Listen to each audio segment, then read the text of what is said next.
प्रदेश में शिक्षक बन करके अपने शिक्षक धर्म का पालन करने की चाह रखने वाले समस्त युवाओं को उनके भविष्य की शुभकामनाओं के साथ आज की यह क्लास में स्टार्ट करता हूं। आज जो है आपको उत्तर प्रदेश टीईटी के पर्यावरण के कुछ क्वेश्चनों का स्वाद आपको दूंगा।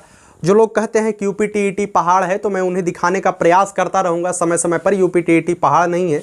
अगर आप लोग ईमानदारी से जिस भी प्रशिक्षण कोर्स की तैयारी कर रहे हैं, जिस भी प्रशिक्षण कोर्स में आप एडमिशन लिए हैं, अगर आप ईमानदारी पूर्वक वहाँ पे एडमिशन लिए हैं तो ये आपके लिए बिल्कुल आसान होने वाला है। और मैं आपको बता दूँ, अगर आपको जो है यूपी टीईटी या सुपर टेट या उत्तर प्रदेश में शिक्षक बनना है तो निशांत ज्ञान, अगर आप इस परिवार पर आए हैं तो कहीं ना कहीं आपने एक अच्छा काम किया है। भगवान की दुआ से आपके मोबाइल पर हमारा यह वीडियो किसी तरीके से पहुंचा, आप अपने आप को सौभाग्यशाली समझ सकते हैं। इस बात को लेकर के मैं आपके हमेशा आपके मंजिल तक पहुंचाने के लिए प्रयासरत रहूंगा। और उसी कड़ी में आज हम जो है दिन भर डीएलएड करने से कुछ नहीं होगा, ठीक है। नौकरी पाने के लिए या शिक्षक बनने के लिए आपके पास ज्ञान होना अति आवश्यक है। मैं आपको मेंटली प्रिपेयर करने का भी प्रयास करूँगा और साथ ही साथ आपको कंटेंट वाइज जो एक शिक्षक धर्म होता है उसका भी पालन करने का मैं प्रयास करूंगा। आइए चलिए आज हम पर्यावरण के कुछ क्वेश्चन, पर्यावरण 2018 में जो यूपी टीईटी प्राथमिक स्तर का पेपर हुआ था, उसी प्राथमिक स्तर के पेपर के 30 क्वेश्चन आपको दिखाऊंगा। और इन 30 क्वेश्चन को देख करके आप अंदाजा लगा सकते हैं कि कैसे कैसे क्वेश्चन आपकी परीक्षा में आएंगे, कितने आसान होते हैं। चलिए यहाँ पे क्वेश्चन लग रहा है, आप उसे देखने का प्रयास करिएगा। सबसे पहला क्वेश्चन आपके सामने है 121वें नंबर का, किस वर्णक की उपस्थिति के कारण पौधे हरे रंग के होते हैं। एक क्वेश्चन आप लोग अगर पढ़ने वाले होंगे तो कक्षा 6वीं 7वीं 8वीं हमेशा पढ़ते रहे होंगे। किस वर्णक की उपस्थिति के कारण पौधे के पत्तियों का रंग हरे रंग का होता है, ठीक है। एंथ्रोसाइनिन, कैरोटीनाइड, लाइकोपेन या क्लोरोफिल, ठीक है। इसका जो ऑप्शन नंबर, अगर आपको ऑप्शन उत्तर आता है बताइएगा। 121 नंबर का राइट आंसर क्या होगा? इस 121 नंबर का राइट आंसर क्या होगा? क्लोरोफिल। कक्षा 6वीं से आप लोग पढ़ रहे हैं, क्लोरोफिल राइट आंसर होगा। क्लोरोफिल के कारण ही पौधे के पत्तियों का रंग हरा होता है। इसमें ऑप्शन नंबर सी एक दिया गया है, उसकी भी हम चर्चा कर लेते हैं। लाइकोपीन दिया गया है। मित्रों, ये लाइकोपीन क्या होता है? लाइकोपीन के कारण ही टमाटर में लाल रंग पाया जाता है। ध्यान रखिएगा, टमाटर का जो लाल रंग होता है वो किसके कारण होता है? लाइकोपीन के कारण होता है। और इसी लाइकोपीन के कारण ही पपीते के अंदर वाला जो पोर्शन होता है, पपीते के गूदा जिसे कहते हैं, वो लाल रंग का होता है। वो पपीते के गूदा जो है इसी लाइकोपीन के कारण ही लाल रंग का होता है, ठीक है। चलिए आगे हम बात करते हैं। 121 नंबर का ऑप्शन नंबर डी सही हो जाएगा। 122वें नंबर का क्वेश्चन आपके सामने लगाया गया है, देखिएगा। मानवीय गतिविधियां जो पृथ्वी पर जलवायु परिवर्तन के लिए जिम्मेदार होती हैं, पृथ्वी पर जलवायु परिवर्तन के लिए कौन सी मानवीय गतिविधियां जिम्मेदार होती है? ऑप्शन नंबर ए है एरोसेल कैन का उपयोग करने से, लेने के बाद जब हम फेंक देते हैं उस कैन का उपयोग करने पर, वनों को जलाने पर, किसी क्रियाकलाप से उपयुक्त सभी। बहुत ही आसानी से इसका जवाब दे पाएंगे। इस समय मनुष्य ही सबसे ज़्यादा जलवायु परिवर्तन का कारण बना हुआ है, क्योंकि पृथ्वी पर सबसे बुद्धिजीवी आदमी कौन है? मनुष्य ही है। और मनुष्य ही लगातार पर्यावरण का दोहन कर रहा है। और हम कैन का प्रयोग कर रहे हैं, वनों को जला रहे हैं, खेत बना रहे हैं, वनों को जला करके हम जो है वहाँ पे फैक्ट्रियाँ स्थापित कर रहे हैं। इसका भी बहुत बड़ा प्रभाव पर्यावरण को ख़त्म करने में लगा हुआ है।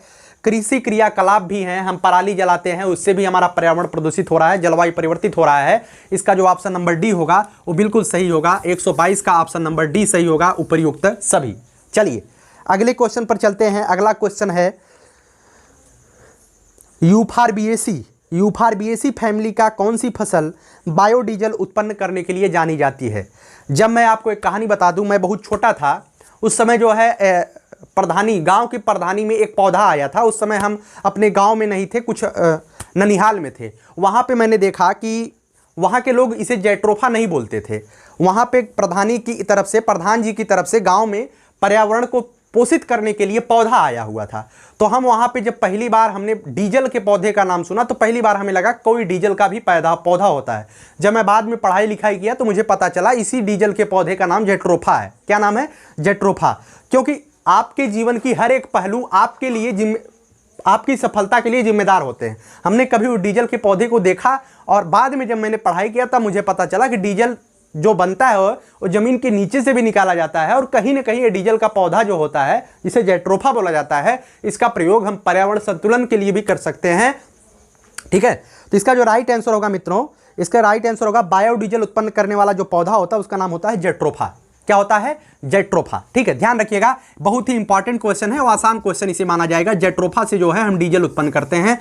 इसमें इसके जो बीज होते हैं इससे 100% हम डीजल नहीं उत्पन्न कर सकते हैं, लेकिन 30 से 40% डीजल हम उत्पन्न कर सकते हैं और 30 से 40% डीजल उत्पन्न करके हम कहीं ना कहीं अपने पर्यावरण की रक्षा कर सकते हैं। ठीक है, पर्यावरण को जो यूपीटीईटी का पर्यावरण होता है इसमें जो है आपको फैक्चुअल नॉलेज पूछा जाता है, और जब आप सीटेट का पर्यावरण उठाएंगे, सीटेट के पर्यावरण में आपसे पूछा जाएगा कि आप किस तरीके से बच्चों को पर्यावरण के संरक्षण के लिए, पर्यावरण प्रदूषित न हो इसके लिए आप किस तरीके से बच्चों को गाइड करेंगे। वहां पे गाइडेंस महत्वपूर्ण होता है, यहां पे नॉलेज जरूरी होता है। ठीक है, चलिए अगले क्वेश्चन पर चलते हैं।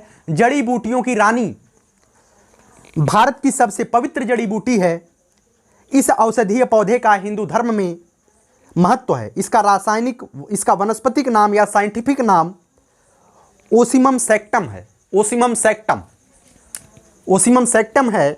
इसको सामान्यतः किस नाम से जाना जाता है? अब अगर आपको नहीं पता है कि तुलसी के पौधे का रासायनिक नाम ओसिमम सैक्टम होता है, तब भी आप इसका जवाब दे सकते हैं। जड़ी बूटी की रानी, हिंदू धर्म में प्रचलित, बहुत ही हिंदू धर्म में पूजा पाठ योग्य है, सब कुछ बताया गया है। अर्थात तुलसी का जो पौधा होता है इसी की जो है पूजा हमेशा हिंदू धर्म में होती है और यह जड़ी बूटियों की रानी है। माना जाता है अगर आप तुलसी के 4 पत्ते का सेवन प्रतिदिन करते हैं तो आप 36 रोगों से कहीं ना कहीं दूर रहेंगे।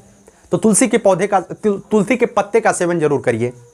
ठीक है, तो इसका राइट आंसर क्या होगा? तुलसी। इसका रासायनिक नाम क्या है? ओसिमम सैक्टम। इसका रासायनिक नाम क्या है?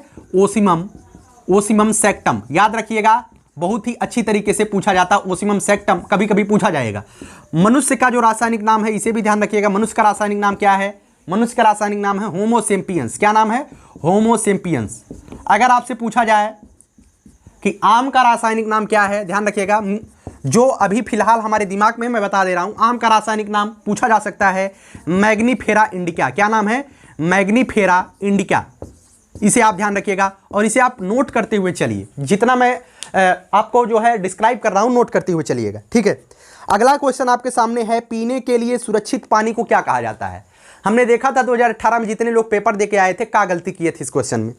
पीने के सुरक्षित जल के, पीने के पानी को क्या कहा जाता है?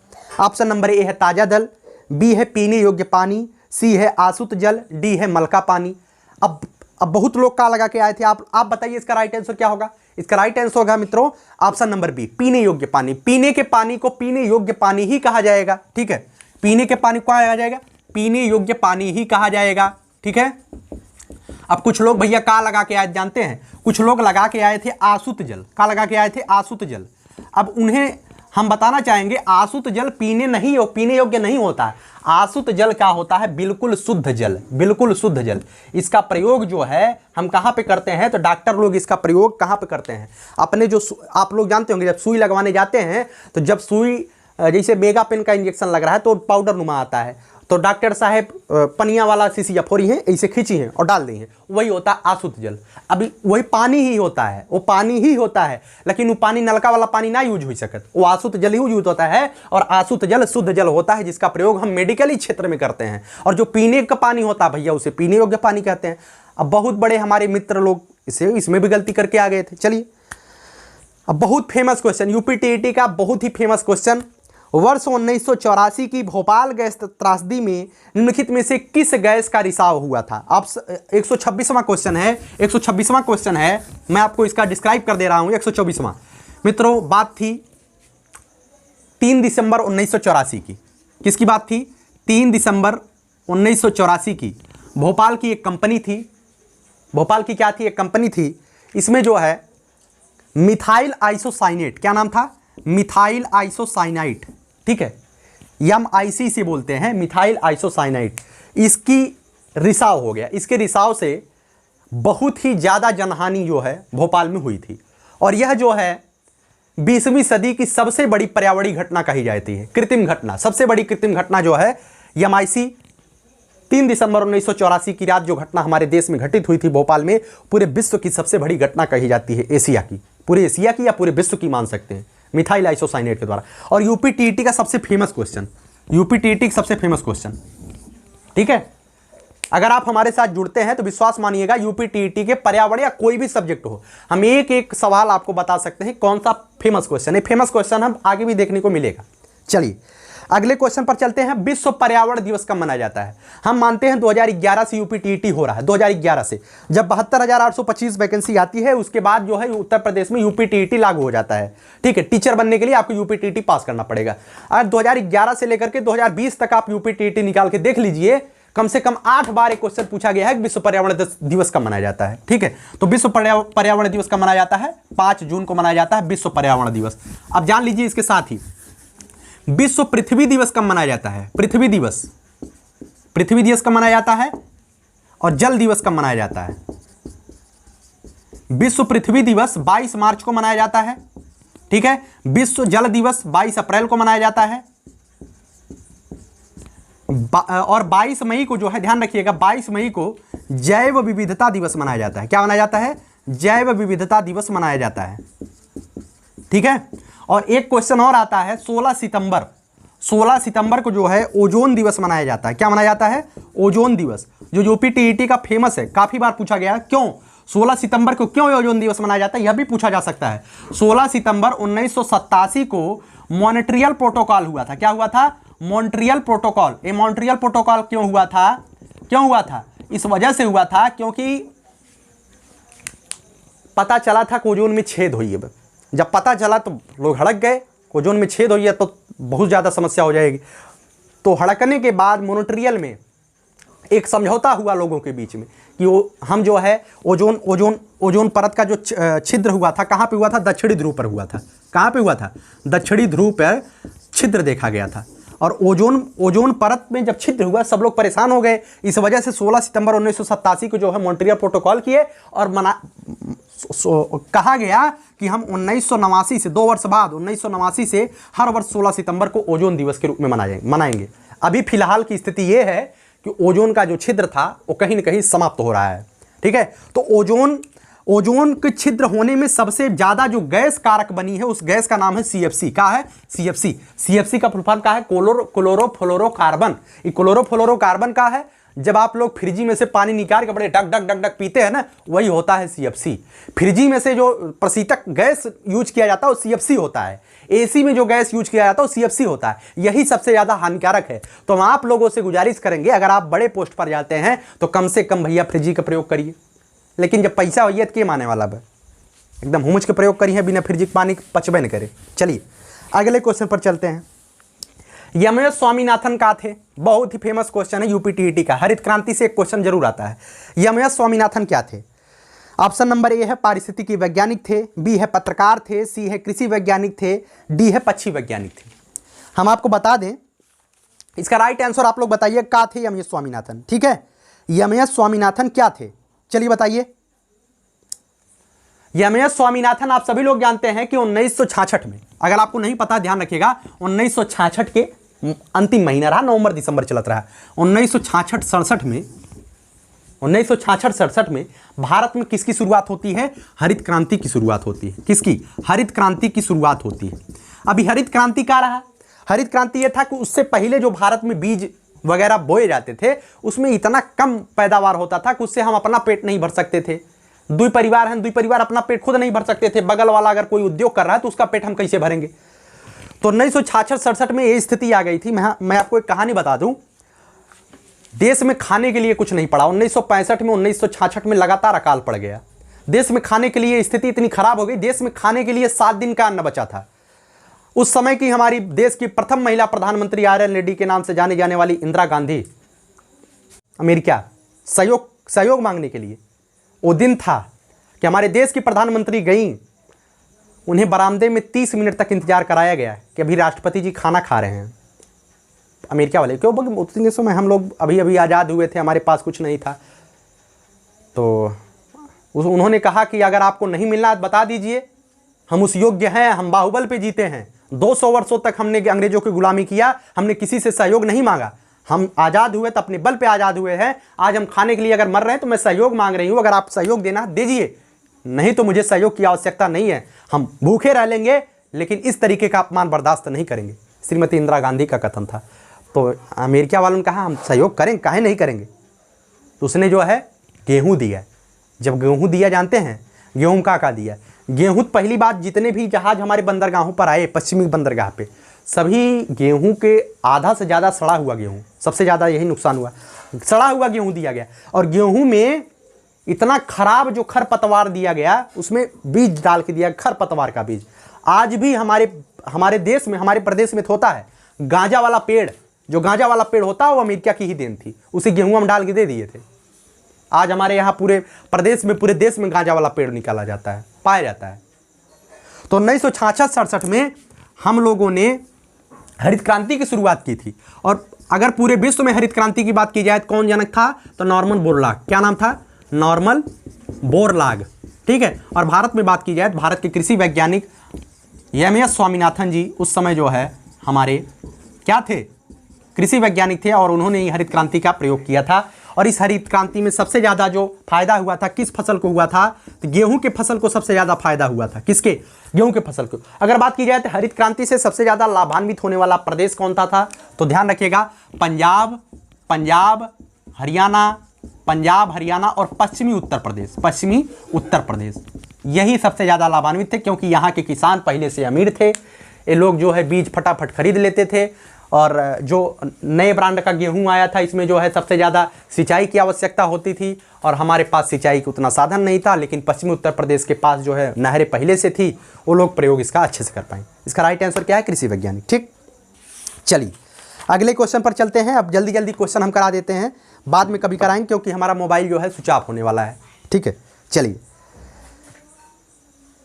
Wild life institute of India, भारतीय वन अनुसंधान संस्थान कहाँ पर स्थित है? आप सभी लोग जानते हैं भारतीय वन अनुसंधान संस्थान कहाँ पर स्थित है? तो देहरादून में स्थित। कहाँ स्थित है? देहरादून में स्थित है। ध्यान रखिएगा, वन की बात अगर की जाती है तो कहाँ पर स्थित होता है? देहरादून में स्थित होता है भारतीय वन जीव अनुसंधान संस्थान। ठीक है, चलिए ऑप्शन नंबर डी सही है। अगला क्वेश्चन है, प्रकाश संश्लेषण के दौरान हरे पौधे निम्नलिखित में से किसे सोख लेते हैं? इसका आंसर आप सभी लोग जानते हैं, जब प्रकाश संश्लेषण की क्रिया होती है तो हरे पौधे किसे सोख लेते हैं? तो हरे पौधे कार्बन डाइऑक्साइड को सोख लेते हैं और O2 को निकाल लेते हैं। ठीक है, और यह भी कहा जाता है कि रात को जो है पौधे के नीचे नहीं सोना चाहिए, क्योंकि रात में जो है वो कार्बन डाइऑक्साइड को छोड़ते हैं।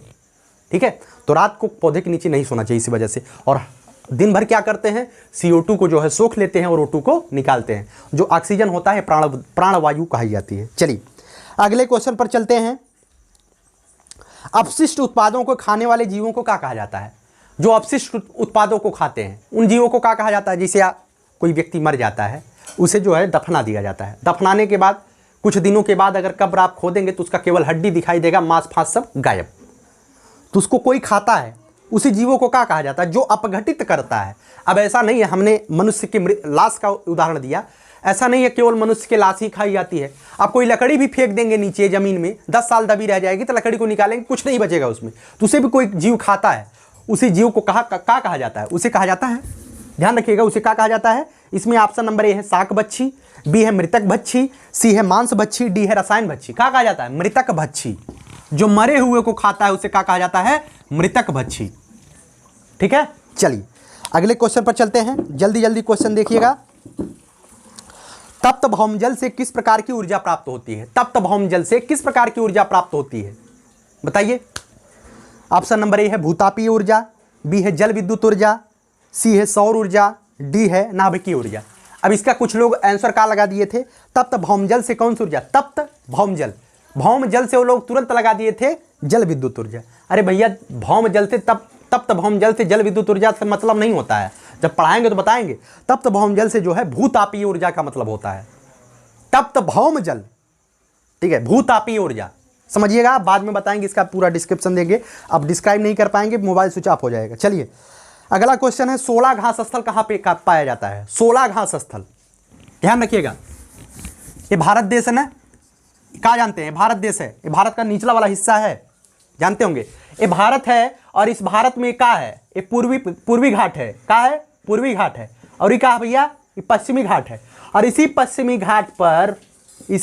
घाट पर जो मैदान पाए जाते हैं, मैदान तो नहीं पाया जाता है, लेकिन यहाँ पे क्या होता है, पहाड़ होता है, यहाँ पे पहाड़ होता है, इसे यहाँ पे पहाड़ होता है, लेकिन पहाड़ और इस समुद्रवा के बीचों में कुछ जगह होता है, कुछ समतल जगह होता है जहाँ पे मनुष्य निवास करते हैं। ठीक है, उसी मनुष्य के निवास स्थान में कुछ घास के मैदान पाए जाते हैं, जिसे हम क्या कहते हैं, शोला कहते हैं। तो पश्चिमी घाट पे जो घास के मैदान पाए जाते हैं उन्हें क्या कहा जाता है, शोला।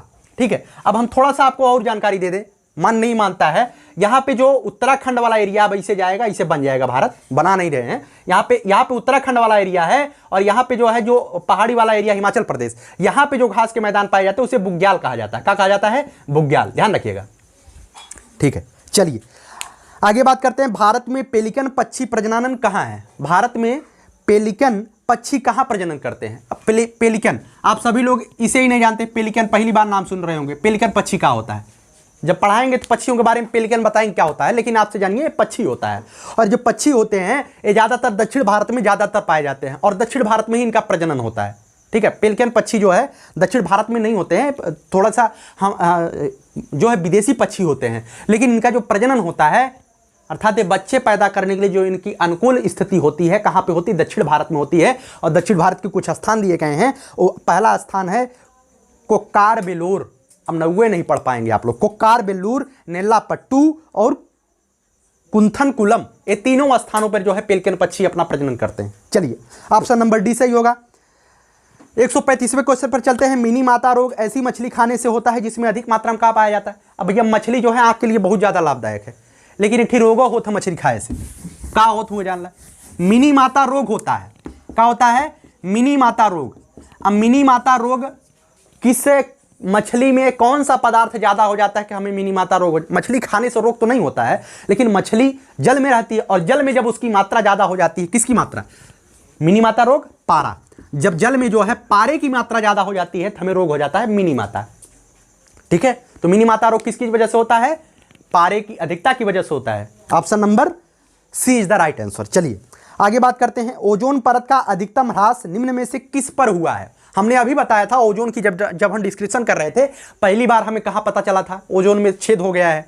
16 सितंबर 1987 को हमने जो है हड़बड़ा करके मॉन्ट्रियल में चले गए, प्रोटोकॉल कर लिए, भाई ओजोन जात बाटे छेद हो है तो बहुत ज़्यादा समस्या आ जाएगी, ऐसी बात हुई ना।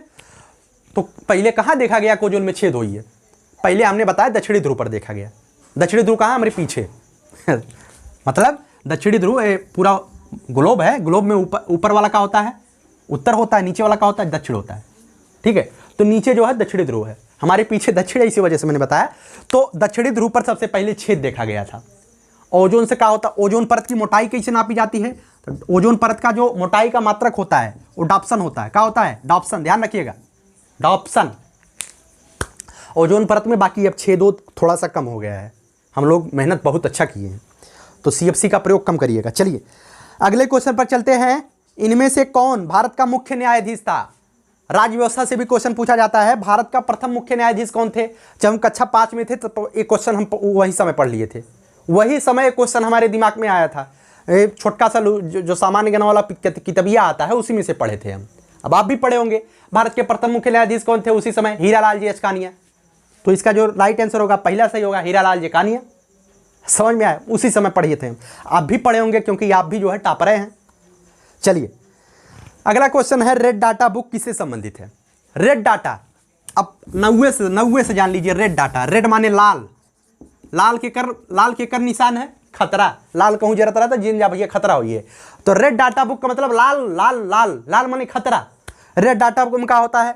जो पक्षियाँ विलुप्त हो रही हैं, जो जीव विलुप्त हो रहे हैं, उनका नाम दिया जाता है कि विलुप्त हो रहे हैं, इनको आप लोग जो है सहेजिए, इनको प्रयास करिए। जैसे हम उत्तर प्रदेश में, पूरे भारत देश की हम बात करते हैं, हम 1999-98 पहले भारत देश में बहुत ज़्यादा गिद्ध पाए जाते थे, लेकिन आज एको गिद्ध नहीं पाए जाते हैं। उस धीरे धीरे विलुप्ति के कगार पे हैं, विलुप्त हो ही गए हैं। हमें तो नहीं देखा, हमने तो आज तक नहीं देखा गिद्ध, हम अपनी ज़िंदगी में नहीं देखे हैं। आप इससे अंदाज़ा लगा सकते हैं हमारी उम्र कितनी होगी। ठीक है, तो हमने गिद्ध नहीं देखा है, लेकिन गिद्ध के बारे में हमने अपने पिताजी से, चाचा जी से सुना है। तो गिद्ध अभी नहीं दिखाई देते, तो गिद्ध को किस में शामिल कर दिया गया? रेड डाटा बुक में शामिल कर दिया गया। क्यों? क्योंकि ये विलुप्त हो रहे हैं, ये हमारे पर्यावरण के लिए बहुत ज़्यादा जरूरी थे। इस वजह से कहा जाता है कि रेड डाटा बुक में जितने जीवों को शामिल किया जा रहा है उनका हमें संरक्षण करना है। और उत्तर प्रदेश में कई स्तर पे, पूरे भारत देश में बड़े बड़े स्तर पे जो है उन पक्षियों का जो है संरक्षण करने का प्रयास भी हमारी सरकारें कर रही हैं। चलिए, इसका जो राइट आंसर है क्या होगा? कहाँ गया यार क्वेश्चन? हाँ, विलुप्ति के करीब जीव, ऑप्शन नंबर ए सही होगा। चलिए अगले क्वेश्चन पर चलते हैं। इनमें से कौन वर्तमान राष्ट्रीय महिला आयोग के अध्यक्ष? वर्तमान राष्ट्रीय महिला आयोग के अध्यक्ष के हैं? उस समय जो है रेखा शर्मा थी, अब अभी वर्तमान में भी रेखा शर्मा होंगी। देख लीजिएगा एक बारी से। एक करंट का भी एक क्वेश्चन, देखिए कितनी ज़्यादा परिवर्तन हो रहा है। करंट का एक क्वेश्चन मार दिया था और इसे लेकर के लोग कोर्ट चले गए थे। अगले क्वेश्चन पर चलते हैं। लोकसभा और राज्यसभा की संयुक्त बैठक किसके द्वारा आहूत की जाती है? ध्यान रखिएगा। चलिए हम बताते हैं। लोकसभा और राज्यसभा की जो संयुक्त बैठक होती है कब होती है जानते हैं? लोकसभा राज्यसभा की संयुक्त बैठक कब होती है? जब कोनो मुद्दा पे विवाद हो जाए, लोकसभा वाले अलगे पास करे, राज्यसभा वाले अलगे, तब राष्ट्रपति कहते हैं, राष्ट्रपति सबका पापा होते हैं, तो कहते हैं बेटा मार झगड़ा जिन कर आवाज साथे बैठा, आवाज साथे बैठा और सुलह हो गया है, काहे परेशान है? ठीक है, तो साथे बैठा ही लेते हैं। तो कौन बुलाता है? राष्ट्रपति बुलाते हैं। और राष्ट्रपति जी बुलाते हैं, कहते हैं ईमानदारी से यार कर लो, समझौता कर लो। तो इसका अध्यक्ष कौन बनाया जाता है? लोकसभा। लोकसभा में ज्यादा सीटें होती। लोकसभा में वर्तमान में जो है 550 सीटें हैं। कितनी सीटें हैं? 550 सीटें। दूठे एंग्लो इंडियन निकल ये बाटे, तो 550 सीट लोकसभा के, और राज्यसभा कितना होता है? 250 होता है। अब आप ही बताइए, जेकर सदस्य संख्या ज्यादा रहे वह शक्तिशाली रहे। लोकसभा वाले शक्तिशाली हो गया थे, तो हमारे सदस्य संख्या ज्यादा, हम अपन अध्यक्ष बनाएंगे। तो इसका जो राष्ट्रपति बुलाते तो जरूर हैं उस अधिवेशन को, लेकिन अध्यक्षता कौन करता है? लोकसभा अध्यक्ष करते हैं। चलिए, इसका राइट आंसर क्या होगा? राष्ट्रपति। संविधान के किस भाग में पंचायती राज व्यवस्था संबंधी प्रावधान दिए गए हैं? पंचायती राज व्यवस्था संबंधी प्रावधान संविधान के किस भाग में दिए गए हैं? इस संविधान से भी क्वेश्चन पूछा गया है, तो आप सभी लोग इसका जवाब दीजिए अगर आपको आता है तो। चलिए, ठीक है। संविधान के भाग 9 क्या है? संविधान के भाग 9 में ध्यान रखिएगा, IX लिख दिया था, हम XI लिखते रहे। संविधान के भाग 9 में पंचायती राज व्यवस्था की बात की गई है। अगर आपने पंचायती राज व्यवस्था वाला हमारा धुआंधार लेक्चर नहीं देखा है, तो हमने एक लेक्चर दिया था पंचायती राज व्यवस्था पे, धुआंधार लेक्चर, उसे आप देख लीजिएगा, बहुत ही बेहतरीन। चलिए, तो 74वें संविधान संशोधन का संबंध किससे था? 2 संविधान संशोधन हुआ था, ठीक है, 73 और 74। हम आपको बता दें, 73वां जो संविधान संशोधन हुआ था, ये भी जो है 1992-93 में हुआ था, ठीक है, 1992 में हुआ था, ठीक है, ध्यान रखिएगा 1992। 74वां वही समय हो गया 1992-93 में, एक कोई निश्चित डेट नहीं है। 73वां 74वां दोनों संविधान। 73वें संविधान संशोधन में क्या हुआ था? 73वें संविधान संशोधन में हमने अनुसूची कौन सा जोड़ा था? अनुसूची 9 जोड़ा था। क्या जोड़ा था? अनुसूची 9। अनुसूची 9 मैंने जोड़ा था। और अनुसूची 9 में किसकी बात की गई है? अनुसूची 9 में ग्राम विकास की बात की गई है, ग्राम पंचायत की बात की गई है। और अनुसूची जो 74वां हुआ, इसमें क्या हुआ? अनुसूची 9 ना यार, अनुसूची 11, अनुसूची 11 गलत लिख दिया, अनुसूची 11, ठीक है। अब जो 74वां हुआ उसमें जो है अनुसूची 12 जोड़ दिए, इसमें जो है नगर प्रशासन की बात की है, ठीक है, नगर प्रशासन, नगर विकास। इसमें हम ग्राम पंचायत, ग्राम प्रधानी वाले की बात कहे, इनमें जो नहीं कि मेयर और की बात कर दिए। जब हमने कहा कि गांव में विकास हो रहा है, इसी तरीके से नगरों में व्यवस्था कर दी जाए, ठीक है, समझ। चलिए, इसका जो राइट आंसर क्या होगा? 74वें संविधान संशोधन, 73वें में ग्राम पंचायत की, 74वें में नगर प्रशासन, नगर पालिका की। कौन सा सही होगा? शहरी स्थानीय स्वशासन से, शहर को ही नगर कहा जाता है, ध्यान रखिएगा। चलिए, किस गैस के वर्षा के पानी में घुलने से वर्षा का पानी अम्लीय हो जाता है? बहुत ही आसान क्वेश्चन, बहुत ही आसान क्वेश्चन माना जाएगा। चलिए उत्तर दीजिएगा भाई। ऑप्शन नंबर कौथा सही होगा? पहला, दूसरा, तीसरा, चौथा? आप पढ़िए, बताइए।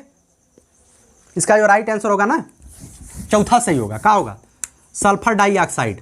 सल्फर डाइऑक्साइड के जल में घुलने से, सल्फर डाइऑक्साइड के जल में घुलने से जो है अम्लीय वर्षा होती है। और आपसे एक क्वेश्चन और पूछा जा सकता है, इसी अम्लीय वर्षा के कारण ही आज आगरा के ताजमहल का रंग फीका पड़ रहा है। आगरा का ताजमहल भाई दुधिया कलर के एकदम चमकत रहा, लेकिन आज थोड़ा थोड़ा पियर हो लागल, ठीक है। तो इसी कारण हुआ है, सल्फर डाइऑक्साइड की पानी में घुलनशीलता और अम्लीय वर्षा के होने के कारण ही ऐसा हो रहा है। चलिए अगले क्वेश्चन पर चलते हैं। अगला क्वेश्चन है भारतीय संविधान में विधि का शासन। भारतीय संविधान में विधि का शासन का विचार कहां से लिया गया है? तो ध्यान रखिए, भारतीय संविधान से या पॉलिटी से 5, 6, 7 क्वेश्चन आ रहे हैं, अर्थात आपको भारतीय संविधान को पढ़ना है। भारतीय संविधान में विधि का शासन कहां से लिया गया है? स्विट्जरलैंड से, अमेरिका से, इंग्लैंड से, आयरलैंड से। इसका जवाब बताइएगा। चलिए चौथा है 144वां, अगर आता है तो बताइए कहां से लिया गया है? इंग्लैंड से। कहां से? इंग्लैंड से। विधि का शासन हम इंग्लैंड से लिए हैं, ठीक है। और इसमें कुछ ऑप्शन दिए गए, स्विट्जरलैंड से कहाँ लिए हैं बताइएगा। स्विट्जरलैंड से तो हमारे हिसाब से हमने कुछ नहीं लिया है। आयरलैंड से हमने राज्य के नीति निर्देशक तत्व लिए हैं। अमेरिका से हमने अमेरिका से कहाँ लिए हैं? मौलिक अधिकार लिए हैं, ठीक है। और इंग्लैंड से कहाँ लिए हैं? इंग्लैंड से बता दिए कहाँ लिए हैं। कहाँ लिए हैं? इंग्लैंड से। विधि का शासन, विधि का शासन मतलब कानून का शासन। ना हमारे यहाँ पे राष्ट्रपति बड़का है, ना प्रधानमंत्री बड़का है। बड़का क्या है? हमारे देश का एक, हमसे भी मतलब कि देश में सभी धर्मों से बड़ा जो पूजनीय है हमारे देश का संविधान है, और इसी संविधान से हमारा देश चल रहा है और आगे चलेगा भी। चलिए आगे, लोकसभा के चुनाव हेतु अधिसूचना कौन जारी करता है? अब बताइए, चुनाव वाला जितना भी मैटर होता है किसके पास होता है? आप बताइए, चुनाव वाला मैटर किसके पास होगा? चुनाव आयोग के पास होगा। बिल्कुल आसान क्वेश्चन है। चुनाव आयोग, ये चुनाव आयोग राष्ट्रपति का चुनाव, प्रधानमंत्री चुनाव सबका जारी करता है, ठीक है। इसका जो राइट आंसर क्या होगा? भारत का निर्वाचन आयोग। भारत का निर्वाचन आयोग। इसकी चर्चा कभी कभी पूछा जाता है, इसकी चर्चा कहाँ कही है? भारत के संविधान के अनुच्छेद 324 में निर्वाचन आयोग की बात की गई है। वर्तमान में भारत देश के मुख्य चुनाव आयुक्त कौन है? अगर आपको आता है तो कमेंट बॉक्स में बता दीजिएगा, ठीक है। चलिए, सुनील अरोड़ा ना है, इतनी समय का बता ही देते। चलिए अगले क्वेश्चन पर चलते हैं। लोकसभा की कार्रवाई के प्रथम घंटे को क्या कहा जाता है? लोकसभा में जब आप सांसद जी हो जाएंगे, ठीक है। अब ऐसा तो नहीं हो सकता है कि आप शिक्षक ही बन के रह जाएंगे। हो सकता है आपके जीवन में सांसद बनना लिख दिया गया हो। अगर आप जब लोकसभा में पहुंचेंगे सांसद जी बन करके, प्रथम 1 घंटा लोकसभा में बैठे रहेंगे, तो उसे क्या कहा जाता है? उसे शून्यकाल कहा जाता है, उसे सार्वजनिक काल कहा जाता है, उसे विशेषाधिकार काल कहा जाता है, उसे प्रश्नकाल कहा जाता है। चलिए बताइएगा, उसे क्या कहा जाता है? उसे जो है प्रश्नकाल कहा जाता है, ठीक है। लोकसभा के जो प्रथम 1 घंटा कार्रवाई होती है ना, उसे हम प्रश्नकाल कहते हैं। अब एक मतलब क्या है? इसमें जो है विपक्ष के लोग सरकार के लोगों से प्रश्न पूछते हैं, हमारे यहाँ इतनी गलती हो रही है, इसके जिम्मेदार कौन है? आप हैं। और यही पूरे लोकतंत्र की सबसे बड़ी विशेषता यही है कि इसमें जो है सत्ता पक्ष विपक्ष के प्रश्नों का उत्तर देने के लिए संसद में भी एक समय निश्चित किया गया है, प्रश्नकाल। प्रथम 1 घंटा जो लोकसभा की कार्रवाई होगा, उसमें विपक्ष जो है सरकार से प्रश्न पूछेगी। सरकार में जो लोग होंगे, समझ में आया? यही हमारे लोकतंत्र की विशेषता है। चलिए अगले क्वेश्चन पर चलते हैं। वर्षा जल संग्रहण क्या है? वर्षा जल संग्रहण को क्या कहा जाता है? पानी का वितरण, प्रयुक्त जल का संग्रह और भंडारण, वर्षा जल का जमाव और भंडारण, उपयुक्त में से कोई नहीं। तो वर्षा जल संग्रहण किसे कहते हैं? चलिए बताइएगा। वर्षा जल का जमाव और भंडारण कहा जाता है कि प्रयुक्त जल का संग्रह? वर्षा जल संग्रहण जो है ये होता है वर्षा जल का जमाव और भंडारण। प्रयुक्त जल का जमाव और भंडारण नहीं होता। हम प्रयुक्त जल का कितना पानी यूज करते हैं? दिन भर में 50 लीटर पानी यूज करते हैं, तो उसका जो भंडारण होगा उसे नहीं कहा जाएगा। इसका ऑप्शन नंबर सी सही होगा कि वर्षा जल में जो वर्षा के छत पर से जो पानी आता है उसे हम एक गड्ढा खोद ले और उसका प्रयोग करें।